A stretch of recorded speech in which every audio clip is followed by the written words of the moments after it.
Right now, on the streets of Munich and other cities, people are calling for support for freedom in Iran. We saw it. And Ukraine does not share a border with Iran. And we have never had a conflict of interests with the Iranian regime. But the Iranian Shahed drones they sold to Russia are killing especially our people, Ukrainians, and destroying our infrastructure. The Iranian regime has already done and can still do more harm than many other regimes could do in the century. And yet this regime still exists. And it hopes to survive everything, even this crisis. Today, the people of Iran expect from the world what we in Ukraine needed on February 24th, when the Russian invasion began: unity, determination, and speed. Of course, speed. Speed in support. And regimes like the one in Iran must not be given time. When they have time, they only kill more. They must be stopped immediately. And this is exactly what should have happened with the Ayatollah after all the wars his regime unleashed and all the lives it took. Dear friends, thank you for your attention to Ukraine, Ukrainian people, and for supporting our independence and our Ukrainians. And I want to especially thank those who stand with us, not only in words or not only in emotions, not only in the hope for more security, but in real action, in real work, in concrete help, like Germany, like Mark, like Ursula, Antonio, Roberta, and all our friends from the United States and all our European friends. Thank you so much for all your support. Thank you.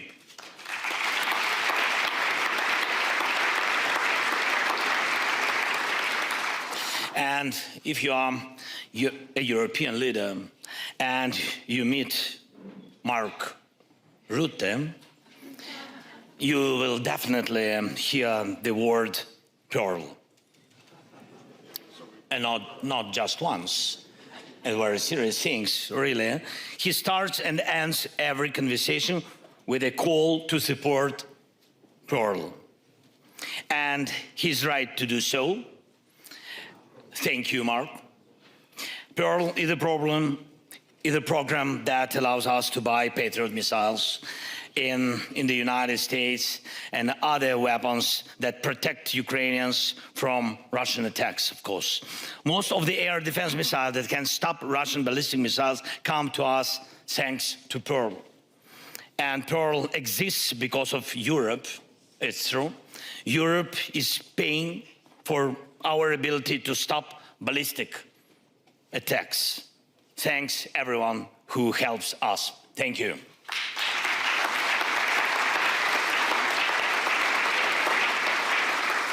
And honestly, one of the worst things a leader can hear in wartime is a report from the Air Force commander saying the air defense units are empty.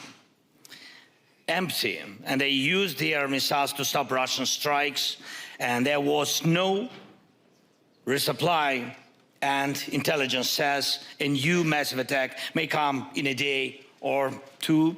Sometimes we manage to deliver new missiles for our Patriots or NASAMS just before an attack, and sometimes at the very last moment. And I want to especially thank Germany, Norway, Netherlands for their strong leadership in Europe in giving us air defense systems. Thank you very much. These systems save our lives. And thanks to every European leader who invests in Pearl and in other joint defense programs. And I'm proud of our soldiers who repel Russian attacks and of our logistic teams who have kept this system working for 4 years. And I'm proud of our nation. And it is the courage and resilience of Ukrainians that make the defense, that make the difference. And our people deserve gratitude, they deserve respect. Thank you so much. 4 years of full-scale war. Today I want to show you what that really means. And I want you to ask yourselves, are you ready not only for the challenges that Russian aggression brings, the challenges of modern war, but also for the constant effort to convince the world to fight for support, to defend your country's interests every single day, as Ukraine must do. The world is built on interests, and you have to work tirelessly to align interests and help partners see what this brings. And when you see what is coming, we will be able to convince those in power to act preventively, to stop the evil before it destroys everything. Right now you can see a visualization of one of Russia's attacks. Many of you were already here in Munich when this strike took place. Russia launched 24 ballistic missiles, 1 air-launched guided missile, and 200, can you imagine, 219 attack drones against our cities, Kyiv, Dnipro, Odessa. Just one attack, just one night. Our air defense used the missile that arrived from our partners just a few days earlier. They came on Sunday, it's true, and on Thursday night, the missiles were already protecting our skies. And that is just one night, but Russian attacks happen almost every night in Ukraine, and at least once a week massive strikes. Still, Ukraine has endured 1,451 days of full-scale war, longer than anyone predicted. And I want you to understand the real scale of these attacks on Ukraine. As you can see, in just 1 month, this January, we had, you see it, we had to defend against 6,000 attack drones. Most of them were Shahed drones, and 150 plus Russian missiles of different types, and more than 5,000 glide bombs. And it's like these every month. Imagine this over your own city, shattered streets, destroyed homes, schools built underground. And this is daily life in Ukraine because of course, because of Russia, for 4 long years. Russia uses many ballistic missiles and carries out combined attacks. Most of the strikes target our power plants and other critical infrastructure. And there is not a single power plant left in Ukraine that has not been damaged by Russian attacks. Not one. But we still generate electricity, thanks to our people.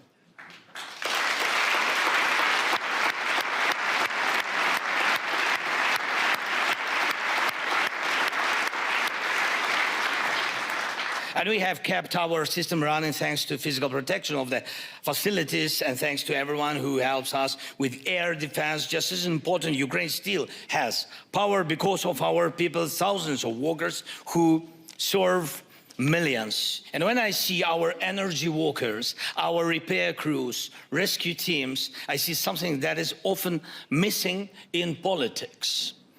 Through dedication, the ability to work at 100%, to act immediately in a real emergency, not in a month, not in a year or 2, but they save lives here, they save lives now, all these years. And many politicians could learn and must learn from ordinary rescuers, from ordinary repair crews, from ordinary electricians to act, how to act immediately. During this war, thank you. During this war, weapons evolve faster than political decisions meant to stop them. When the Iranian regime first gave Russia the Shahed drones, they were simple weapons. They could be shut down easily. Now the Shahed is different. It has a jet engine.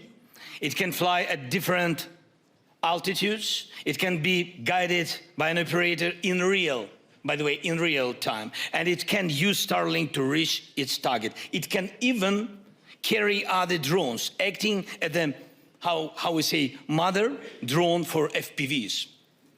War reveals forms of evil we did not expect. And the longer a war continues, the more resources the aggressor receives. The more dangerous the consequences becomes, the more dangerous the evolution of weapons and of war itself, and the evolution of Putin. And I remember how the full-scale war was seen in the first year, and we were told that support would continue, but not at the scale and speed needed for Ukraine to win, it's true, or for Russia to lose. And what did that mean? It meant time. The idea was that America could manage the pace of the war and the risk of escalation to reach a point where Russia would no longer be able to attack, and Ukraine would agree not to return its occupied territories. Bob Woodward wrote about this approach of the previous US administration in his book, War. And he described how US Defense Secretary Lloyd Austin said, "We own the clock." And Austin had told Jake Sullivan numerous times, "We own the clock." And Woodward writes that Sullivan was constantly learning from him. And of course, we are grateful for all the supplies we received. But you saw how it was, how long we had to push, to be allowed to get stronger and stronger weapons. Months for HIMARS, months for tanks, years for aircraft. Everything took time. This did not make the situation easier for anyone, because in war, the war itself owns time. And it uses the time against people, of course. That is why not a single day, not a single opportunity to protect life can be wasted. Everyone who seeks security and peace must understand this. Every day matters. And I'm grateful to every American heart that was helping us no matter what. Thank you. Without you, Americans, Europeans, and everyone who stands with us, it would have been very, very difficult to hold on. Thank you very much.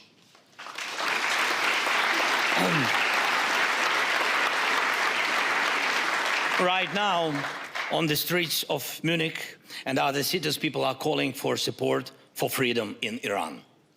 We saw it. And Ukraine does not share a border with Iran. And we have never had a conflict of interests with the Iranian regime. But the Iranian Shahed drones they sold to Russia are killing especially our people, Ukrainians, and destroying our infrastructure. The Iranian regime has already done and can still do more harm than many other regimes could do in this century. And yet this regime still exists, and it hopes to survive everything, even this crisis. Today, the people of Iran expect from the world what we in Ukraine needed on February 24th, when the Russian invasion began: unity, determination, and speed. Of course, speed. Speed in support.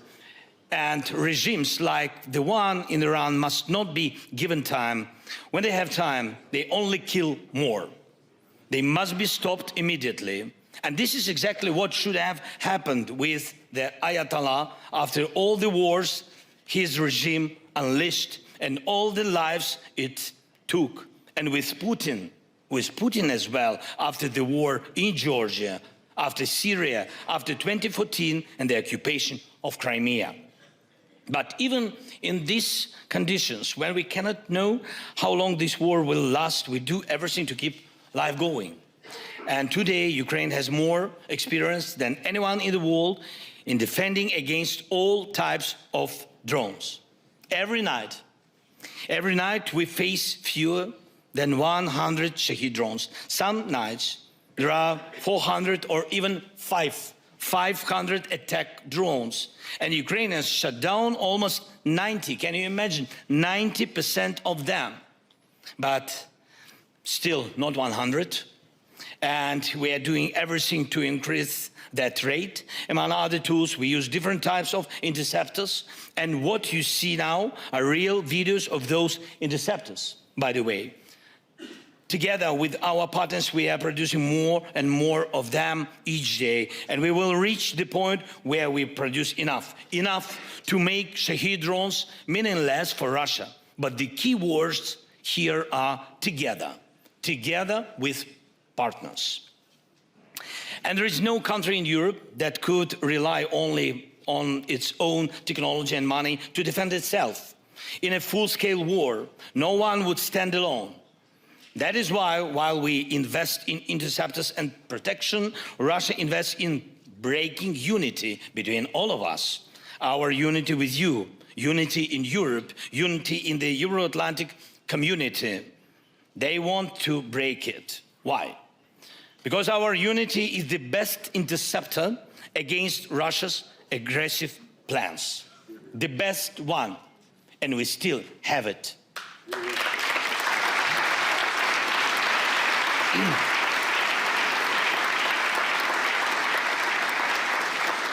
And I want to thank you, each of you who keeps unity alive and makes it stronger. Our unity is what protects us. Hundreds of production sites are already operating in Ukraine and in partner countries. And we have the Danish model, thanks, Meta, your team, your people, investing in weapons production in Ukraine. We have joint drone production here in Germany, and it officially started yesterday, thanks to everybody and to Friedrich. And we have the joint artillery initiative with Czechia. I see Peter, hi. Thank you so much. And we are doing a lot together with the Nordic countries, with the UK and France, Netherlands, Italy and Poland and United States, Canada and Turkey. There are important changes in Japan thanks to Prime Minister, government, and we all value that Japan stands with us in the coalition of the willings. And there are strong decisions from Europe, including 90 billion euros for 2 years for us. Thank you so much.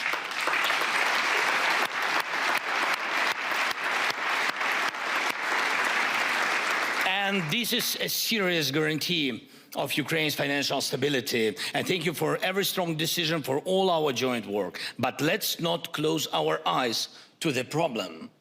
And Russia still has accomplices, regimes like North Korea and companies across the globe, many of them from China, that bypass sanctions and provide components for Russian weapons, Russian missiles. On top of that, Putin still has guarantees of financial stability. A large part of those guarantees lies here in Europe, in European seas. I mean, Russian oil tankers still move freely along Europe's shores, in the Baltic Sea, in the North Sea, and in the Mediterranean. In total, Russia still uses more than 1,000 tankers. Each of them is, in fact, a floating wallet for the Kremlin. And I recently discussed this with President Macron, with President von der Leyen, and with other leaders, and thanked them for their willingness to fix this. We spoke about updating European legislation so that Russian tankers can not only be detained, but blocked. This is important, to block all these tankers, and they are all confiscated the way the United States acts against shadow-less tankers near its own shores. And it works, really. Without all money, Putin would not have money for this war. Let's make it possible. And now I want to speak about the cost of war on the ground. What does 1 month of war mean for Putin? Just in December, our forces eliminated 35,000 occupying soldiers, killed and badly wounded. In January, there were fewer Russian assaults, and as a result, Russia's losses were about 30,000 killed and badly wounded. There is even a clear price Russia pays for every kilometer of occupied Ukrainian land. On the Donetsk front, it's one of the most intense areas, and everybody knows about it. The price Russia pays for 1 kilometer now is 156 soldiers. Putin is not concerned about this now, but there is a level at which he will start to care, I'm sure. Every month, Russia mobilizes about 40,000 people, a little bit more, 42, 43, sometimes. Not all of them reach the front line. So overall, the size of the Russian contingent in Ukraine is not growing this year. For our army, the mission is clear: to destroy more Russian occupiers, because they are occupiers. And the goal is specific, at least 50,000 per month. Even for Russia, that would be serious, I'm sure. And it would affect Putin's decisions, because we are speaking mainly about frontline troops, those leading the assaults and attacks. Mr. Ischinger said in an interview before this conference that as long as Ukraine is defending Europe, the danger is not so great. And if we speak plainly and maybe a bit cynically, that is more or less the situation today. But look at the price. Look at the price. Look at the pain Ukraine has gone through. Look at the suffering Ukraine has faced.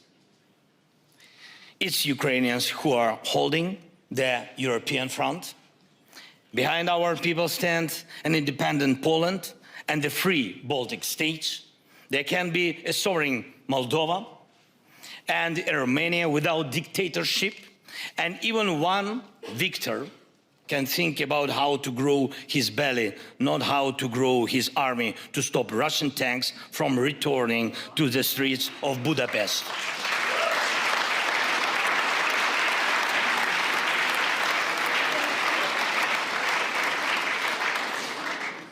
But none of our people choose to be such heroes. Ukraine did not choose this war. And it's wrong to assume that this is a permanent arrangement that others can stay safe behind Ukraine backs forever. Ukrainians are people, not terminators. Our people are dying too. That is why we are doing everything to stop this war and to guarantee security. But the problem is this: Putin is no longer interested in anything else. Putin does not live like ordinary people. He doesn't walk the streets. You will not see him in a cafe. His grandchildren do not go to the normal kindergartens in their hometown. He cannot imagine life without power or after power. Normal things do not interest him. Putin consults more with Tsar Peter and Empress Catherine about territorial gains than with any living person about real life. Can you imagine Putin without war? Be honest. Right now, his focus is on Ukraine, and no one in Ukraine believes he will ever let our people go. But he will not let other European nations go either, because he cannot let go of the very idea of war. He may see himself as a Tsar, but in reality, he is a slave to war. And if he lives another 10 years, we can understand it can be war can return or expand. That is why we say there must be real security guarantees for Ukraine and for Europe, strong security guarantees. And we know clearly what those guarantees must include. And we have strong agreements ready to sign with the United States and with Europe. We think that the agreement on security guarantees should come before any agreement to end the war. Those guarantees answer the main question: how long there will be no war again. And we hope President Trump hears us. We hope the Congress hears us. We hope American people hear us. And we are grateful for all the real help. Thank you.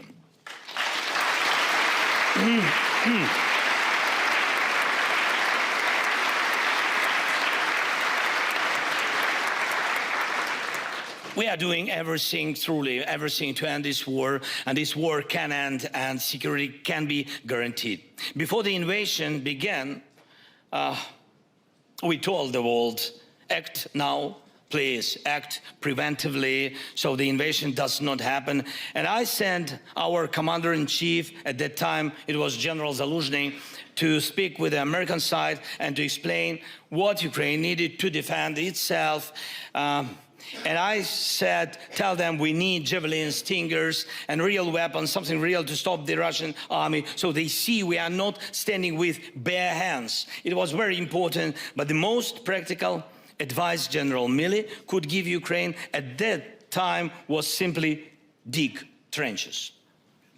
And that is the answer my commander-in-chief brought back. Just imagine hundreds of thousands of Russian troops on your borders, massive military equipment, and all you hear is dig trenches.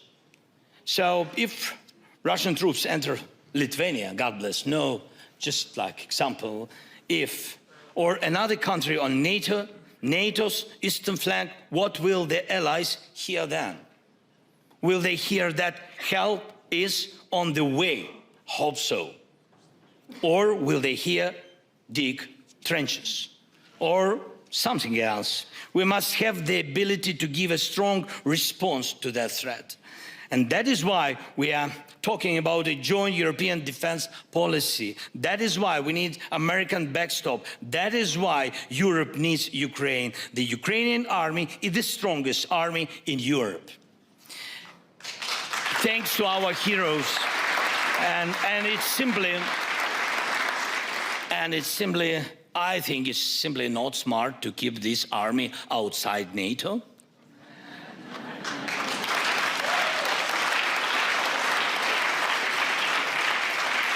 But at the very least, let that be your, friends, your decision, not Putin's decision, please.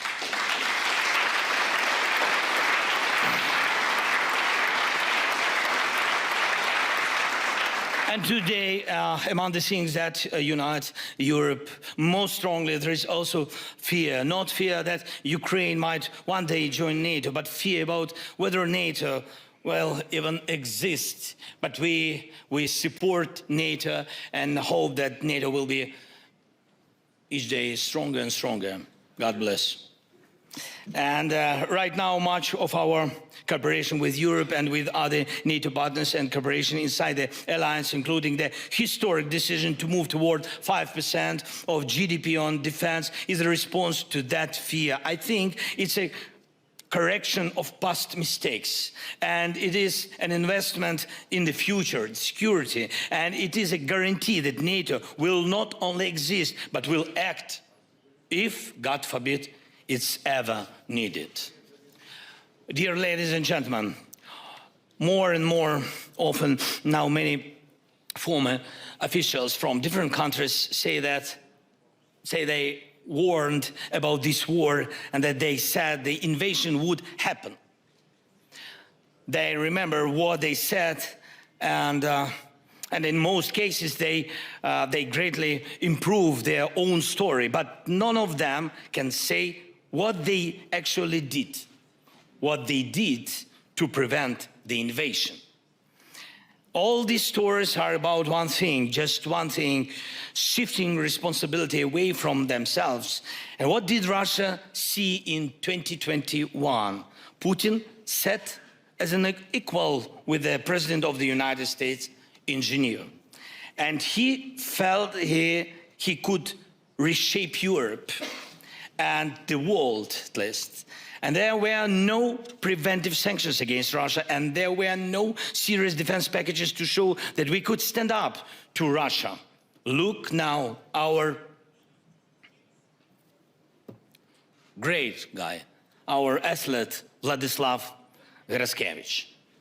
And he was disqualified at the Olympics simply for the intention to wear a helmet showing the faces of athletes killed by Russia in this war. And he was disqualified for the intention. When in 2021 we clearly saw Putin's intent and asked for preventive sanctions to stop the invasion, we were told, first, there must be a crime, and only then can there be punishment. And Kamala Harris, I remember, said this, but with Russia, you cannot leave a single loophole Russians can use to start a war. As they say in Russia, first get into the fight, and then we'll see what happens. That is how they do everything. That is how they start wars. And that is how they conduct negotiations, not to end the war, but to avoid ending it and just to buy time. As people now look back at the time before the Russian invasion, what will be said about this moment 4 years from now? And will some of today's powerful leaders look for ways to avoid responsibility and to justify themselves? There were different options before the invasion. There are options now. I think so. And when we say that Russia must not be rewarded for this war, we are saying the same thing we said before the invasion. Russia must not be given hope that it can get away with this crime. Everyone must respond already at the stage of intent, the intent to kill, the temptation to continue aggression. Please remember the moment when Russia began to take diplomacy most seriously during these 4 years. It was when our deep strikes against Russian oil refineries began to work and when everyone started talking about tomahawks. That shows exactly how to deal with Russia and what Russia actually hears. It hears strength. The stronger we are, the more realistic peace becomes.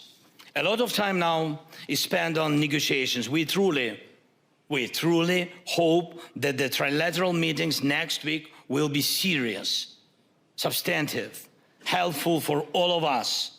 But honestly, sometimes it feels like the sides are talking about completely different things. The Russians often speak about some spirit of anchorage, and we can only guess what they really mean.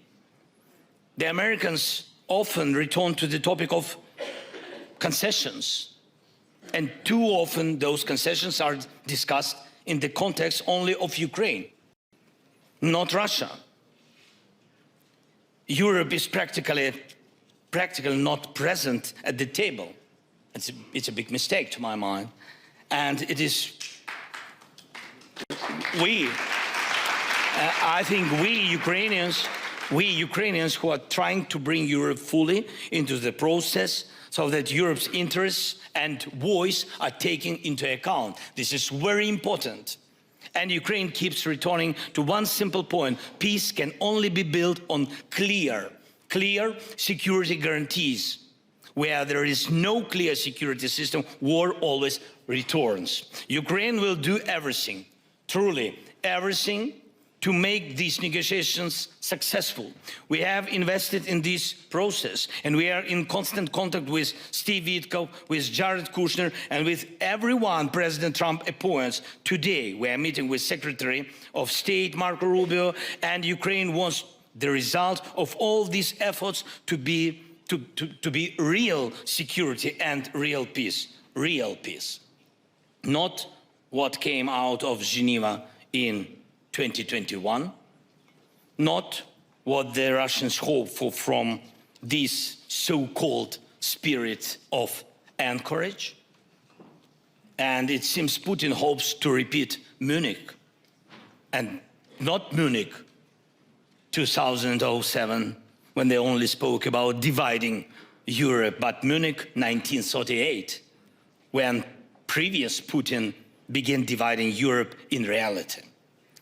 It would be an illusion to believe that this war can now be reliably ended by dividing Ukraine, just as it was an illusion to believe that sacrificing Czechoslovakia would save Europe from a great war.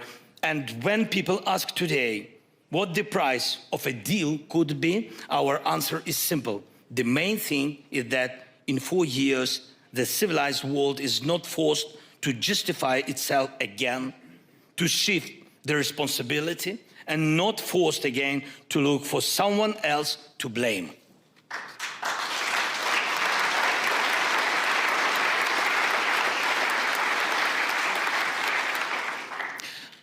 Dear friends, Ukraine is ready for a deal that brings real peace to us, to Ukraine, to Europe. And I'm confident that this war can be ended, and ended with dignity. This is the most important for us, with dignity. And we have given our partners everything we believe such a deal must include. And we are ready to invest in common security, everything we have learned while defending ourselves during these years of this war. And we can clearly answer most of the security questions that were raised at the conference yesterday and that will be raised today. And right now, as we work together to protect lives in Ukraine, we are building a new system, a new security, a new response architecture, new approaches to protect lives in any European country when needed. Our wall of drones is your wall of drones. Our expertise in drones is a part of your security. Our ability to stop assaults and Russian sabotage can also be part of your defense. Europe needs a real common defense policy, just as it already has so much in common in the economy, in law, and in social policy. Please pay attention to Ukraine. And if exactly that had happened earlier, this war would not have begun. Thank you. Slava Ukraini!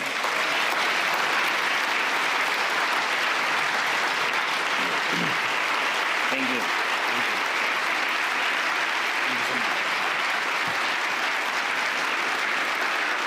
Thank you. Subscribe to One India and never miss an update. Download the One India app now.